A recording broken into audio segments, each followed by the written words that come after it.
Yun mga idol, no? Mangunguha na naman tayo ngayon ng saging. Yun. Para ilalagay natin doon sa pinagagawa nating butas sa paglilipatan sa kanila para bagong tanim na naman. Para meron na naman tayong maani sa susunod. Yun. Kukuhanin natin yan. So, let's go.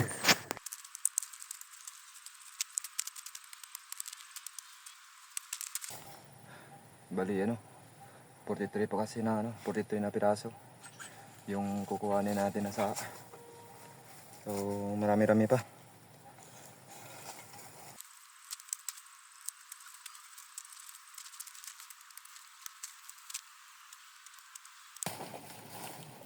Saka na lang natin ito linisan mga idol pag tinanim na natin.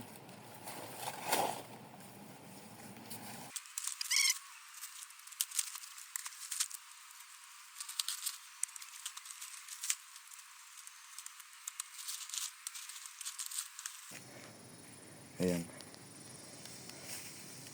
Bali, yan na lahat.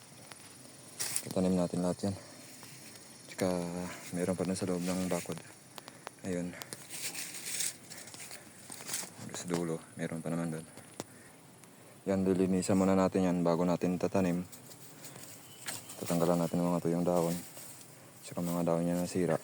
Babawasan natin yung mga ugat sa puno. Yan. Malaki na nga yung iba kasi konti lang yung sa natin.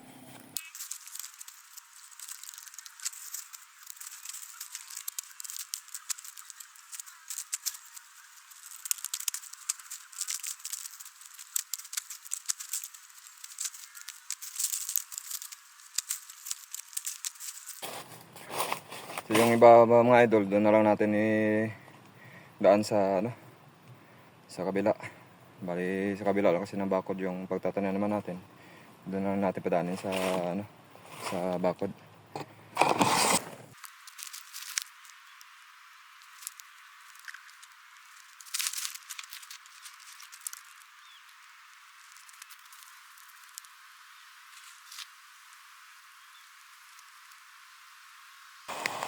So yan mga idol, simulan na natin tatanim kasi nilagay na natin lahat sa butas. So balik paikot na yun, nilagyan na natin lahat ng saging. Tatabunan na lang natin ng lupa. So yun.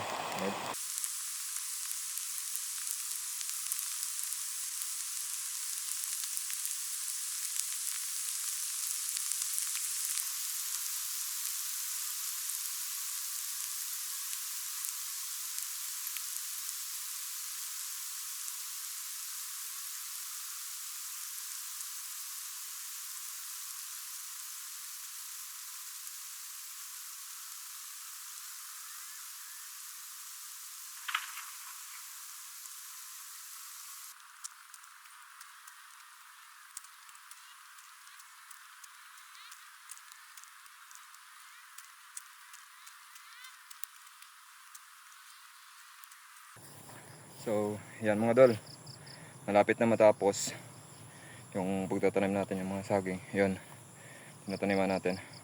Ayan na, ubos na natin katanim yung tinanim natin saging. Ayan, kaso inabot tayo ng hapon. Ito.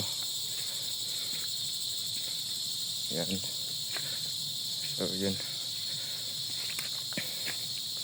pag meron tayo talagang, pag merong pagkakataon talaga na magtanim, ginagawa natin yan.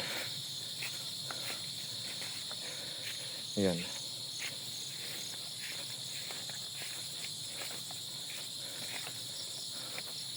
Ayan. Ayan.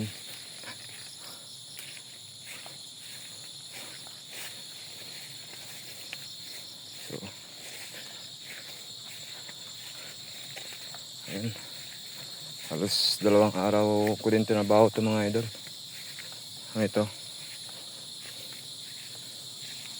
Yung pagbubutas ng lupa sa pagkuha ng mga saging. Tsaka pagtanim. 2 araw kong tinabaho din to. So ano pala, bali 44 na piraso yung tinanim natin. So, dadagdagan pa natin yan. Hahanap pa tayo ng pagtataniman. Dadagdagan natin. Mas maganda na yung marami. Kahit na maliliit lang yung bunga, pag marami, yun, mas okay pag marami.